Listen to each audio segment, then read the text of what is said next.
다윗에게 슬픔이 있습니다. 다윗의 장남 암논이 셋째 아들 압살롬에게 의해서 죽임을 당하게 됩니다. 딸이었던 다말은 장남 암논에게 성폭행을 당해서 압살롬의 집에서 처량하게 그렇게 하루하루를 보내고 있습니다. 암논을 죽인 압살롬은 아버지 다윗을 피해 외갓집이 있는 그술 땅으로 도망을 갔습니다. 다윗의 이런 심정을 우리가 이해할 수가 있을까요? 첫째 아들, 셋째 아들, 또 사랑하는 딸이 다 형제지간에 싸우고 성폭행을 당하고 그렇게 아버지를 다 떠나가게 되었습니다. 이런 아버지 다윗의 심정을 우리가 조금 생각을 해보아야 됩니다. 여러분, 이런 일들이 우리 가정 가운데 일어나게 된다면 여러분 제일 먼저 어떤 행동을 취할 것 같습니까? 하나님께 한번 물어보지 않겠습니까? 하나님, 어떻게 우리 집에 이런 일들이 일어날 수 있도록 허락하셨습니까? 이렇게 묻지 않았겠습니까? 그러다가 이런 일들이 도저히 내가 받아들이지 못한다고 한다면 하나님과의 관계도 굉장히 서먹해지고 소원해질 수도 있을 것입니다. 하나님에 대한 서운한 감정도 굉장히 많이 들었겠죠. 아버지 다윗의 입장에서 이 다윗의 아버지, 이 마음을 누가 이해할 수 있었을까요? 다윗의 마음을 이해한 사람은 아내와 자식들이 아니었습니다. 오늘 본문 말씀에 보니까 이런 다윗의 마음을 이해한 사람이 한 명 등장하는데 그 사람이 바로 요압이라고 하는 사람입니다. 요압은 다윗의 최측근이었기 때문에 다윗의 마음을 알 수 있었던 것 같습니다. 그러면 다윗과 요압과의 관계가 꽤 좀 좋았을 것 같은데 다윗에게 있어서 요압은 계륵과 같은 존재였습니다. 내가 데리고 있자니 좀 부담스럽고 또 버리자니 아깝고 이런 계륵과 같은 존재가 요압이었던 것이죠. 왜냐하면 요압은 굉장히 다윗에게 충성된 사람이었습니다. 열심이 있었죠. 그러나 그 열심이 하나님을 위한 열심이 아니었습니다. 자기의 성공과 출세와 권력욕을 위한 그런 열심이었고 그런 열심이 결국은 다윗을 향한 열심으로 들어가 있었기 때문에 다윗은 요압을 버리지도 못하고 그렇다고 품에 안을 수도 없고 그런 입장에 처해 있었던 것이죠. 그런데 참 희한한 것은 무엇이냐면은 이런 요압이 다윗의 마음을 알고 있었다라는 이야기죠. 요압은 언제부터 다윗과 함께 동거동락했을까요? 아둘람 동굴에서부터 요압은 다윗과 함께 동거동락을 했던 것으로 나와 있습니다. 그러니까 요압이 다윗과 함께한 세월이 굉장히 오랜 세월이었죠. 그러다 보니까 다윗의 힘들었던 시절을 요압은 다 보았습니다. 힘들었을 때 다윗이 어떻게 하나님을 의지했고 하나님과 함께했는지는 요압이 다 알고 있었습니다. 그런 과정 가운데 다윗이 어떻게 유다의 왕이 되었고 또 온 이스라엘의 왕이 되었는지 최측근에서 요압은 다 다윗을 지켜보고 있었다는 것이죠. 그렇기 때문에 다윗의 어떤 마음을 가지고 있었고 어떤 생각을 하는지 요압은 누구보다도 다윗을 잘 알고 있었다는 이야기죠. 그런 관점에서 오늘 1절 말씀에 보니까 이렇게 나와 있죠. 스루야의 아들 요압이 왕의 마음이 압살롬에게로 향하는 줄 알고 라고 말합니다. 여러분, 이 압살롬은 지금 어디에 가 있냐면 형 암논을 죽이고 외갓집으로 도망가 있습니다. 외갓집이 구술 땅이죠. 구술 땅 왕족의 후손 아닙니까? 왕족이었는데 이 지금 다윗과 지금 요압과의 이 관계가 지금 어느 정도 시간이 흘렀냐면은 13장 하반절에 보면은 세월이 3년 정도 흘렀다라고 나와 있습니다. 그러니까 3년 정도 흐르게 되니까 다윗 마음 가운데도 장남 암논이 죽었는데 그 죽은 그 마음을 되돌리기 위한 그런 시간이 3년 정도 걸렸던 것 같아요. 3년 정도 시간이 흐르니까 이제 죽은 아들은 어쩔 수 없는 것이고 살아있는 아들 암논에게 자꾸 다윗의 마음이 가고 있었던 것이죠. 그런데 압살롬은 어디에 있습니까? 저 멀리 그술 땅에 가 있고 어떻게든 저 압살롬을 데리고 오고 싶은데 또 다윗이 또 데리고 오기에는 또 좀 그렇고 이럴 때 여러분 누군가 탁 와서 일을 행해주면 얼마나 좋겠습니까? 그 사람이 누구였냐면 바로 요압이었다는 것이죠. 그래서 요압이 이 다윗이 압살롬에게 마음이 있는 줄 알고 이벤트를 하나 꾸밉니다. 그 이벤트가 어떤 이벤트인지 2절에서 3절까지 말씀을 한번 보시죠. 드고아의 사람을 보내 거기서 지혜로운 여인 하나를 데려다가 그에게 이르되 청하건대 너는 상주가 된 것처럼 상복을 입고 기름을 바르지 말고 죽은 사람을 위하여 오래 슬퍼하는 여인같이 하고 왕께 들어가서 그에게 이러이러하게 말하라고 요압이 그의 입에 할 말을 넣어주니라 라고 말합니다. 그러니까 지금 요압이 다윗의 마음을 알고 드고아라고 하는 마을에 있는 한 지혜로운 여인을 선택을 한 거죠. 선택을 해서 너가 왕의 앞에 가서 이러이러한 말을 한번 해라 라고 이렇게 할 말을 다 넣어준 것입니다. 요압이 데리고 온 이 지혜로운 여인은 누구냐면 드고아 사람입니다. 여러분, 드고아라고 하는 마을은 아모스 선지자의 고향이에요. 아모스 선지자의 고향이었고, 이 드고아라고 하는 이름의 뜻이 무엇이냐면은 나팔 부는 곳이라고 하는 곳입니다. 드고아는 베들레헴에서 남쪽으로 한 15km 떨어져 있는 그런 아주 작은 마을입니다. 이 작은 마을에 지혜로운 여인을 요압이 부릅니다. 여러분, 사무엘서에 보면은 지혜로운 여인이 3명이 나오거든요. 3명이 나오는데 그 지혜로운 여인이 참 재미가 있어요. 제일 처음 나온 지혜로운 여인은 누구냐면은 사무엘상 25장 말씀에 보면은 나반의 아내, 여러분 잘 아는 아비가일입니다. 아비가일이 지혜로운 말 때문에 다윗의 마음을 바꾼 그런 일이 있지 않습니까? 그래서 아비가일이 결국 다윗의 아내가 되는 그런 일이 일어나게 됩니다. 두 번째 지혜로운 여인은 누구냐면 오늘 본문의 말씀에 등장하는 드고아의 지혜로운 여인, 그 여인이 나오고요. 세 번째 지혜로운 여인은 누구냐면 사무엘하 20장, 우리가 나중에 보게 될 텐데 사무엘하 20장 말씀에 보면은 벳마가라고 하는 동네에서 아벨이라고 하는 여인이 나오는데 이 아벨의 지혜로운 여인, 이 여인으로 인하여서 성읍 사람들이 마음을 바꾸어 성을 구하게 되는 그런 이야기가 등장을 하게 됩니다. 이렇게 사무엘서에는 이 지혜로운 3명의 여인에 대한 이야기가 나오는데 오늘 두 번째 여인에 대한 이야기를 조금 해봐야 될 것 같습니다. 그러면 여러분, 왜 요압이 다윗이 눈치채지 못하도록 드고아라고 하는 작은 마을에 사는 지혜로운 여인을 데리고 와서 압살롬을 다시 예루살렘으로 데리고 오는데 힘을 쓰고 있을까요? 여기서 우리가 사람의 의도를 좀 잘 파악을 해야 돼요. 1절 말씀에 요압이 다윗의 마음을 알았다라고 하니까 이거 굉장히 좋은 것 같아요. 그렇죠? 굉장히 좋고 다윗에게 충성스러운 신하가 하나가 있고 또 내가 못할 일을 남이 해주니까 얼마나 이거 참 좋은 일인가 이렇게 생각할 수가 있는데 이 요압이 다윗에게 있어서 어떤 존재라 그랬죠? 계륵과 같은 존재라고 하지 않습니까? 그러니까 이 요압이 하는 행동을 고지고대로 봐서는 안 된다는 이야기입니다. 어떤 배경이 깔려 있냐면은 예전에 다윗의 왕위 계승 1위는 누구였냐면 암논, 장남이었죠. 암논이라는 사람입니다. 그런데 암논이 셋째 아들 압살롬에 의해서 죽게 됩니다. 그러니까 1순위가 빠지게 되는 거예요. 그럼 2순위는 누가 됩니까? 바로 둘째 아들이 되겠죠. 둘째 아들은 누구냐면은 길르압이라고 하는 둘째 아들인데 이 둘째 아들 길르압은요 나오질 않습니다. 다윗에게 이러이러한 아들이 있었다라고 말을 하고 둘째 아들은 이름이 안 나와요. 그래서 성경학자들은 이 둘째 아들 길르압이 어린 시절에 죽었다라고 그렇게 이야기를 하고 있는 것이죠. 그 다음에 셋째 아들이 누구냐면은 압살롬이에요. 압살롬은 왕이 될 수 있는 자격을 다 갖추었어요. 자기 외갓집이 왕족의 또 후손이었고 또한 그 압살롬은 또 잘생겼다고 나오지 않습니까? 머리카락도 길고 눈도 부리부리하고 키도 크고 굉장히 잘생긴 그런 사람이었어요.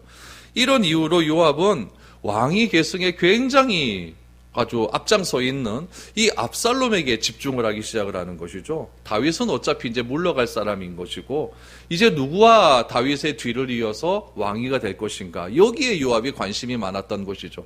가만히 생각해 보니까 1순위, 2순위가 다 빠졌어요. 그러면 세 번째 왕위 계승자 누구가 되겠습니까? 압살롬이 되는 거예요.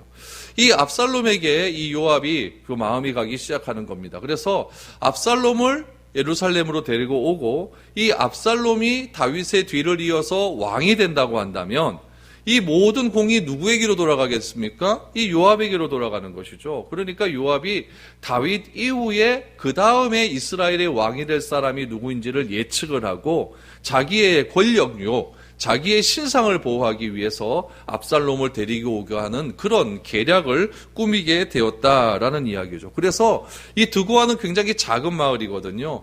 이 작은 마을에 있는 한 여인을 데리고 온 거예요. 작은 마을 드고아라고 하니까 이 다윗도 이 드고아라고 하는 이 마을을 잘 알지 못할 것이고, 요압도 이 드고아라고 하는 마음을 어떻게 알았냐면은 다윗에게는 30명의 용사들이 있거든요. 그 30명의 용사 중에 한 명이 드고아 출신이 있습니다. 그러니까 어떻게 해서 이 드고아 출신이 하나 있구나, 이래서 드고아라고 하는 마음을 알게 되는 것이죠. 그래서 아주 작은 마을, 잘 알려지지 않는 그 마을 가운데 수소문해서 이 여인 하나를 딱 데리고 온 것이죠. 이 여인 하나를 데려와서 다윗 앞에 나가서 억울한 사정을 이야기해라 라고 이야기를 하는 것입니다. 그 당시에는 억울한 사정이 있을 때 다윗 왕에게 직접 이렇게 말할 수 있는 그런 제도가 있었어요. 왕의 그런 어떤 직분 중에 하나가 무엇이냐면 재판하는 직분이 있거든요. 제일 첫 번째 직분은 전쟁하는 직분이고, 두 번째 직분은 이게 재판하는 직분이었기 때문에 솔로몬도 왕이 되고 난 다음에 지혜를 구하지 않습니까? 재판 잘할 수 있도록. 그러니까 이게 억울한 일을 당한 그러한 여인이 있으니까 이 여인에게 왕에게 직고할 수 있는 그런 특권을 허락해 주신 것이죠. 그래서 요압이 여인에게 말해준 이야기는 어떤 이야기냐? 이런 이야기입니다. 지금 5절 이하에 나온 이야기는 뭐냐면은 다 요압이 지어낸 이야기입니다. 진짜 이야기가 아니라 지어낸 이야기입니다. 어떤 이야기인지 한번 보십시오. 5절부터 7절까지입니다. 일단 이 여인은 상복을 입고 간 거죠. 왕이 그에게 이르되 무슨 일이냐 하니냐 대답하되 나는 진정으로 과부니이다. 남편은 죽고 이 여종에게 아들 둘이 있더니 그들이 들에서 싸우나 그들을 말리는 사람이 아무도 없으므로 한 아이가 다른 아이를 쳐 죽인지라. 온 족속이 일어나서 당신의 여종 나를 핍박하여 말하기를 그의 동생을 쳐 죽인 자를 내놓으라. 우리가 그의 동생 죽인 죄를 갚아 그를 죽여 상속자 될 것까지 끊겠노라 하오니 그래한즉 그들이 내게 남아있는 숯불을 꺼서 내 남편의 이름과 씨를 세상에 남겨두지 아니하겠나이다 하니 라고 말합니다. 지금 이 여인이 말한 것은 두 가지를 이야기하는 거예요. 첫 번째는 무엇이냐면은 남편도 죽고 아들 둘이 있었는데 큰 형이 이 동생을 쳐 죽인 거예요. 죽인 것이죠. 그래가지고 굉장히 지금 안 좋은 일이 일어나게 되었다라는 이야기죠. 두 번째는 무엇이냐? 여러분, 형이 동생을 죽였어요. 죽였으니까 피의 값을 받아야 될 것 아닙니까? 그러니까 동네 사람이 형을 내놓으라는 겁니다. 형을 내놔서 형도 죽이겠다고 그렇게 말을 하는 거죠. 그렇게 되면 어떻게 되느냐? 이 과부에게는 남자가 하나도 없게 되는 거예요. 남편도 죽고 아들들 다 죽게 되면 남자가 없게 되니까 이 가문의 대를 이을 사람이 없게 된다는 이야기죠. 그러니까 이 여인은 지금 두 가지를 이야기하는 거예요. 첫 번째, 남편도 죽고 형제끼리 싸우다가 형이 동생 죽였어요. 그럼 그걸로 끝나면 될 것 같은데 이 동네 사람들이 이 형도 내놓으라고 합니다. 그래서 형도 죽여가지고 우리 가문의 대를 끊겠다고 합니다. 나는 이게 너무너무 힘들어요. 이렇게 지금 왕에게 와서 이야기를 했다라는 이야기죠. 여러분, 형과 동생이 싸우다가 하나 죽였어요. 누구 이야기가 생각납니까? 가인과 아벨 이야기 생각이 나죠. 또 우리 다윗 가문에는 또 이런 일이 있었잖아요. 셋째가 큰 형 장남을 죽이지 않습니까? 그러니까 요압이 머리가 굉장히 비상한 거예요. 요압이 가윗 가문에 있었던 그런 형제지간의 이 살인 이야기를 교묘하게 비꼬아서 지금 이야기를 하고 있는 것이죠. 그래서 지금 우리 가문에 대가 끓일 것 같습니다라고 이야기합니다. 그러면 여러분, 이때 재판을 어떻게 하는 것이 올바른 재판인지 여러분이 재판관이라면 판단을 한번 해보십시오. 공의가 우선이겠습니까? 공의라고 하는 것은 형이 동생을 죽였으니까 이 형도 잡아 죽여야 된다. 눈에는 눈, 이에는 이, 그러니까 죽여야 된다. 이 공의로움을 먼저 판단해야 되겠습니까? 아니면은 이 여인이 너무 불쌍하니까 형을 살려서 이 가문에 대를 잇게 하는 것이 맞겠습니까? 둘 중에 무엇을 판단하는 것이 맞을까요? 다윗은 여러분 이 선택 중에서 무엇을 선택하냐면은 가문의 대를 잇는 것이 맞다라고 그렇게 이야기를 해줍니다. 그 이야기가 8절에서 10절입니다. 왕이 여인에게 이르되 내 집으로 가라. 내가 너를 위하여 명령을 내리리라 하는지라. 드고아 여인이 왕께 아뢰되 내 주 왕이여 그 죄는 나와 내 아버지의 집으로 돌릴 것이니 왕과 왕위는 허물이 없으리이다. 왕이 이르되 누구든지 내게 말하는 자를 내게로 데려오라. 그가 다시는 너를 건드리지도 못하리라 하니라 라고 말을 해줍니다. 그러니까 여러분, 다윗이 지금 이렇게 이야기하는 이유는 무엇이냐면은 살인죄가 성립되기 위해서는 증인이 있어야 됩니다. 율법에는 몇 명의 증인이 있어야 되죠? 2명 이상의 증인이 있어야 되죠. 근데 여기에서 보면은 이 내 이야기에 보면은 증인에 관한 이야기는 나옵니까? 안 나옵니까? 나오지가 않아요. 그러니까 이 죄가 살인죄로 처벌에 이르도록 내버려둬서는 안 된다라고 하는 것이 다윗의 판단이죠. 그래서 이때 필요한 것이 어떤 제도이냐면은 여러분 살인죄를 저질렀는데 이 살인죄가 부지 중에 저질렀어요. 그때 율법에 딱 제도로서 명령해 놓은 제도가 하나 있습니다. 그 제도가 무엇이냐면은 도피성이라고 하는 제도예요. 요단강을 중심으로 해서 요단 동편의 3개, 요단 서편의 3개. 그래서 부지 중에 내가 살인을 저질렀을 때에 내 목숨이 위험할 때에 도피성으로 들어가게 되면은 재판이 끝날 때까지 살려두는 그런 제도가 있습니다. 동생의 핏값을 치르려는 사람들, 그 사람들이 우리가 읽지않는데 11절 말씀에 보면은 무엇이라고 나왔냐면은 원수 갚는 자 이렇게 표현을 해요. 원수 갚는 자. 여러분 이 원수 갚는 자, 그 동네 사람들이 원수를 갚아야 된다는 이야기죠. 형에게 동생의 원수를 갚아야 된다. 이 원수 갚는 자라고 표현을 하고 있는데 이 원수 갚는 자라고 하는 표현이 제일 먼저 등장하는 성경의 구절이 어디냐면은 도피성 얘기를 할 때 원수 갚는 자라고 하는 말이 나옵니다. 이 원수 갚는 자를 도피성 제도를 이야기할 때 어떻게 표현하는지 좀 살펴봐야 됩니다. 민수기 35장 12절을 한번 보시죠. 민수기 35장 12절 어떻게 번역했는가 찾아보십시오. 이는 너희가 복수할 자에게서 도피하는 성을 삼아 살인자가 회중 앞에 서서 판결을 받기까지 죽지 않게 하기 위함이니라. 여기서는 원수 갚는 자를 뭘로 이야기합니까? 복수할 자 이렇게 표현을 해요. 또 한 군데 보죠. 신명기 19장 6절.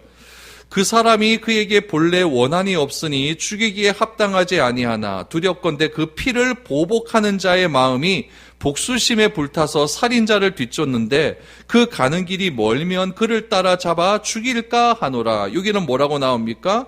보복하는 자 이렇게 나와요. 여호수아서 말씀 보죠. 여호수아 20장 5절입니다. 피의 보복자가 그의 뒤를 따라온다 할지라도 그들은 그 살인자를 그의 손에 내주지 말지니 이는 본래 미워함이 없이 부지 중에 그의 이웃을 죽였음이라. 여기서는 뭘로 번역을 했어요? 피의 보복자 이렇게 번역을 했어요. 여러분 원수 갚는 자, 보복할 자, 피의 보복자 히브리어로 뭐라고 이야기하냐면 고엘 히담이라고 얘기해요. 이건 잘 보셔야 돼요. 고엘 히담이라고 이야기하는데 이 말이 왜 히브리어가 중요하냐면 이래서 중요합니다. 예수님께서 우리의 죄의 값을 대신 치러주셨다라고 하는 의미로 예수님을 뭐라고 이야기하냐면은 구속자라고 이야기해요. 그 구속자의 히브리어가 무엇이냐면 고엘이에요. 고엘이에요. 그러니까 죄의 본질적인 문제를 해결하기 위해서는 구속자가 필요한데 그 구속자를 뭐라고 이야기하냐면 고엘이라고 이야기를 하고 있거든요. 이런 개념이 고엘 히담, 피의 보복자로 나오는 거예요. 또한 오늘 본문 말씀에 보니까 무엇이라고 나옵니까? 원수 갚는 자. 다른 구약의 성경에 보니까 복수할 자 이렇게 나오고 있는 것이죠. 그러니까 이 일이 이루어지기 위해서는 도피성 제도가 필요한 거예요. 내가 어쩌다가 잘못해서 살인죄를 저질렀는데 그 살인죄가 내가 부지 중에 저지른 죄였으니까 이거 잘못하다가도 내가 잘못하면 막 죽게 되거든요. 그러니까 심판받게 때까지 재판 때까지 잠시 몸을 피해 있는 곳 그곳이 뭐다? 도피성. 그것을 뭐라고 이야기하면 고엘이라고 이야기를 한다는 거예요. 고엘. 오늘 이 고엘에 대한 이야기가 그대로 등장을 하고 있는 거예요. 그러면은 이 도피성과 관련해서 오늘 본문의 말씀을 다시 한번 얘기해 보면 이렇습니다. 지금 드고아 여인이 말하는 내용 속에서 다윗의 행동은 어떤 행동입니까? 고엘의 행동이에요. 그러니까 다윗의 이론 재판, 다윗이 하는 모든 행동은 장차 예수님께서 행하시는 그런 행동을 상징적으로 보여주고 있다라는 이야기죠. 다윗은 뭐라고 이야기하냐면은 자신이 도피성과 같은 역할을 해서 이 여인을 지금 잠시 보호해 주겠다라고 말을 하고 있는 거죠. 그래서 지금 다윗은 여인에게 집으로 돌아가라라고 했더니 여인이 뭐라고 얘기하냐면은 저를 집으로 돌아가면 다 이런 모든 원망이 왕에게로 돌아갑니다. 이 모든 죄의 결과는 우리 가문의 책임입니다라고 이야기를 합니다. 그랬더니 다윗이 뭐라고 얘기했냐면은 10절 하반절에 보면 절대 그러지 못할 것이다. 그런 사람이 있으면 나에게 데려와 이렇게 얘기를 한 것이죠. 그러면서 11절에서 이렇게 이야기합니다. 여인이 이르되 청하건대 왕은 왕의 하나님 여호와를 기억하사 원수 갚는 자가 더 죽이지 못하게 하옵소서. 내 아들을 죽일까 두렵나이다 하니 왕이 이르되 여호와께서 살아계심을 두고 맹세하노니 내 아들의 머리카락 하나도 땅에 떨어지지 아니하리라 하니라. 다윗이 보호해 주겠다는 이야기예요. 다윗이 고엘이 되어 주겠다는 이야기예요. 그 이야기를 딱 이야기를 합니다. 여인의 아들이 재판을 받을 수가 있도록, 재판받을 수 있도록 지금 원수 갚는 자에게 죽임을 당하지 않도록 다윗이 고엘이 되어져서 그렇게 보호해 주겠다라고 말을 하고 있습니다. 여러분, 오늘 본문에서 우리가 좀 생각해야 될 것이 좀 있어요. 오늘 본문에 등장하는 사람이 딱 3명 등장합니다. 첫 번째는 다윗의 마음을 아는 요압, 두 번째는 요압에 의해서 데리고 오는 드고아의 한 여인, 세 번째는 여인에게 이야기를 듣는 다윗, 이 3명이 나와요. 중요한 것은 무엇이냐면은 다윗에게 찾아온 여인이 있어요. 그 여인이 다윗에게 왜 찾아왔는지 다윗은 알고 있습니까? 모르고 있습니까? 모르고 있어요. 지금 이건 다 요압이 꾸민 일이거든요. 왜 꾸몄습니까? 자기의 정치적인 목적 때문에 그래요. 다윗 이후에 압살롬이 왕이 될 건 뻔한데 이 압살롬에게 왕권을 자기가 주어서 내 권력이 계속 유지할 수 있도록 그렇게 배경을 만들기 위하여서 요압은 이 여인에게 조금 거짓말을 시킨 것이죠. 이 거짓말을 다윗은 압니까 모릅니까? 모른다는 이야기예요. 이 여인은 요압의 심중을 전달하기 위한 전달자였어요. 여러분, 우리의 삶 가운데도 어떤 이야기를 나에게 전달해주는 전달자가 있습니다. 그럼 그 메시지를 내가 들을 때에 어떻게 들어야 되는가? 그 사람이 나에게 어떤 메시지를 전달을 딱 해주었어요. 그런데 그 메시지가 좋은 메시지면 어떻게 좋다라고 생각을 하겠지만 그 메시지가 조금 아리꼬리해요. 조금 갈당말당해요. 그럼 그 메신저가 그 말을 나에게 전달하는 사람이 어떤 의도를 가지고 전달해야 되는지를 전달하고 있는지를 알아야 될까요? 말아야 될까요? 알아야 돼요. 근데 우리가 그 사실을 잘 압니까? 모릅니까? 몰라요. 그래서 관계가 깨어지고 오해해서 사람과 관계가 얼마나 어려운 일이 많이 생길 수 있다는 이야기예요. 모두 어떤 의도와 배경이 있기 때문에 나에게 어떤 메시지를 전달하는 것이지 그냥 전달하지는 않는다라는 이야기입니다. 그렇기 때문에 전달자가 나에게 어떤 정보를 전하는 전달자가 전해주는 그 정보를 우리가 어떻게 받아들여야 하는가가 굉장히 중요합니다. 이것이 우리의 하루를 결정하는 일이에요. 여러분들도 오늘 하루를 살아가면서 어떤 선택을 했을 것 아닙니까? 그 선택을 할 때 여러분 어떤 사람이 어떤 말을 해요? 그 말에 의해서 내가 선택을 할 수도 있다는 이야기예요. 그 선택이 참된 선택이라면 좋겠죠. 그러나 그 선택이 잘못된 선택이라면 여러분 오늘 하루는 이상하게 된 거예요. 그 선택이 하루하루 모여서 한 달이 되는 것이고 그 한 달이 모여서 1년이 되는 거예요. 그 선택이 1년이 모여서 우리 평생의 삶을 좌지우지할 수 있다는 이야기입니다. 오늘날 우리가 살아가는 시대를 정보의 홍수 시대라고 말하지 않습니까?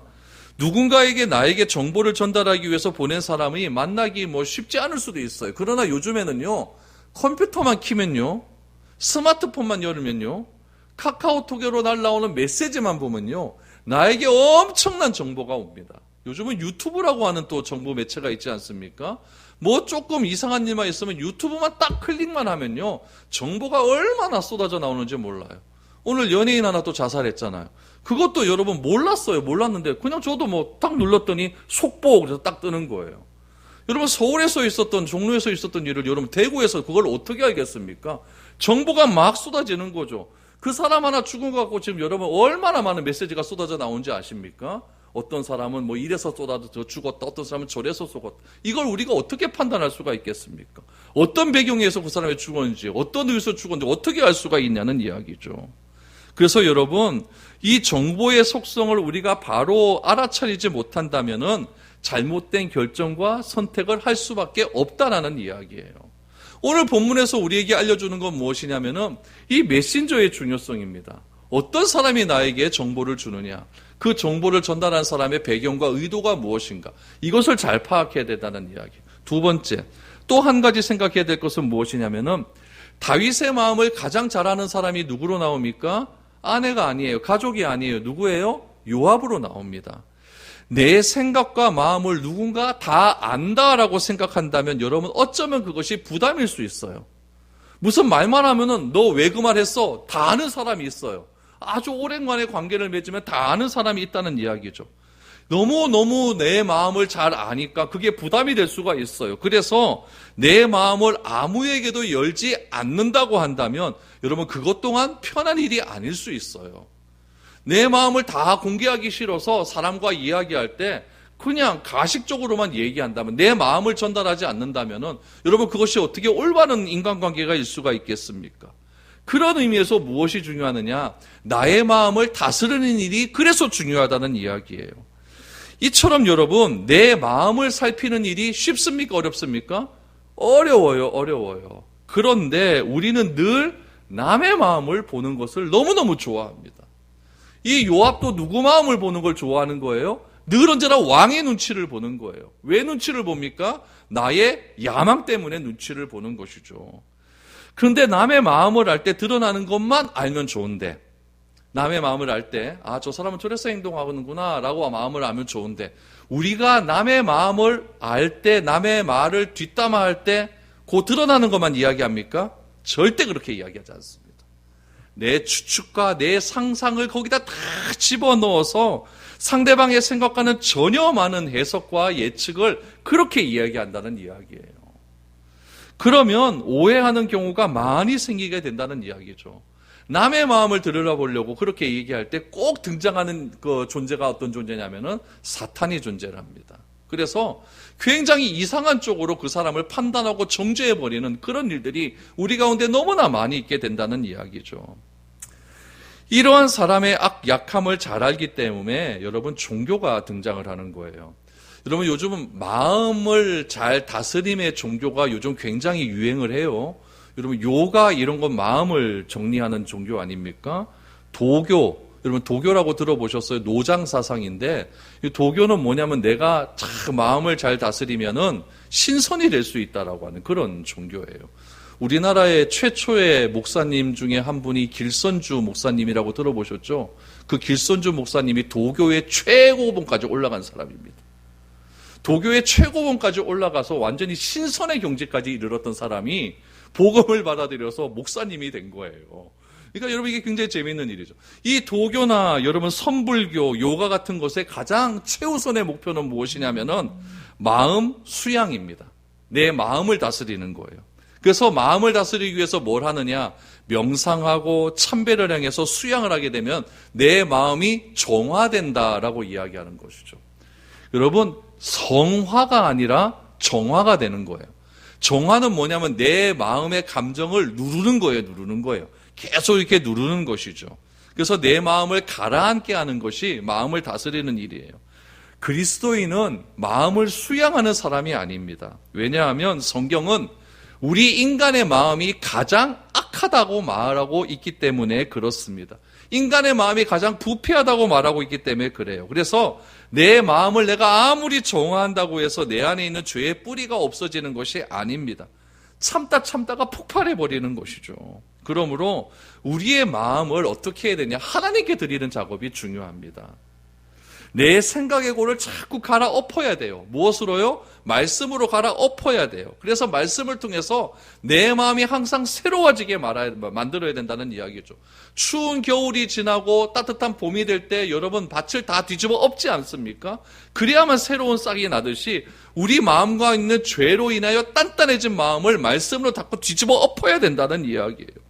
그래서 내 생각대로 사는 것이 아니라 하나님의 말씀을 통해서 내 생각과 마음이 새로워지는 삶을 살 때에 우리의 마음을 다스릴 수가 있게 되는 거죠. 요압은 여러분 다윗의 마음을 읽었어요. 자기 권력에 대한 욕망을 드러낸 것입니다. 우리는 어떤 삶을 살아야 될까요? 폭풍처럼 밀려오는 정보와 그런 정보를 통해 나의 마음은 어떤 변화를 가져다 줄 것 같습니까? 우리의 마음을 정결하게 하시는 하나님께 내 생각과 내 마음과 내 입술을 다 하나님께 맡기시기를 바랍니다. 그래서 시편 기자는 나의 마음의 생각과 나의 마음의 묵상이 온전히 주님께 올려지기를 원한다라고 그렇게 기도를 하고 있는 겁니다. 여러분, 한 해를 지나면서 내가 사람을 대할 때에 욕망과 권력에 대한 야망을 품고 대하는 것이 아니라 상대방을 대할 때 정말 순수한 마음으로, 정결한 마음으로, 거짓 없는 마음으로 그렇게 대할 수 있기를 바랍니다.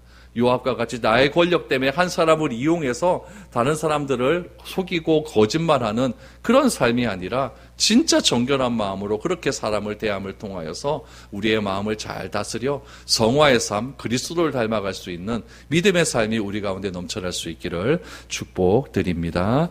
우리 찬양 하나 하고 우리 같이 한번 기도했으면 좋겠습니다.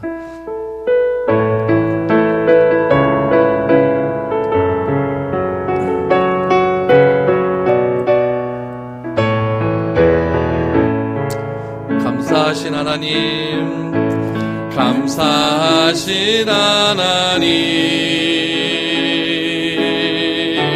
에베네셀 하나님, 살아계신 하나님, 살아계신 하나님, 에베네셀 하나님, 여기까지 인도하셨네. 감사하신 하나님, 여기까지 인도하셨네. 살아계신 하나님, 감사하신 하나님,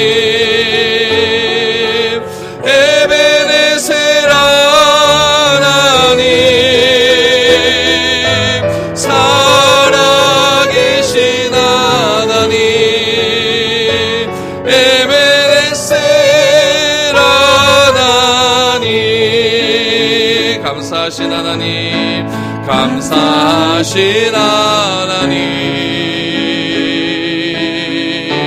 에베네셀 하나님, 살아계신 하나님, 에베네셀 하나님, 장래에도 인도하시리. 감사하신 하나님, 장래에도 인도하시리. 살아계신 하나님, 감사하신 하나님, 에베네셀 하나님, 살아계신 하나님, 에베네셀 하나님. 우리 같이 한번 기도합시다. 하나님, 지금까지 인도해 주신 하나님께 감사하시기를 바랍니다. 지금까지 우리를 도움 주신 하나님께 찬양과 경배를 드릴 수 있기를 바랍니다. 그래서 온전히 하나님께 찬양하며 경배하며 우리 살아계신 하나님의 이름을 온전히 드릴 수 있는 그런 믿음의 마무리 한 해가 될 수 있도록 기도하시기를 바랍니다. 특별히 우리의 마음을 잘 다스릴 수 있도록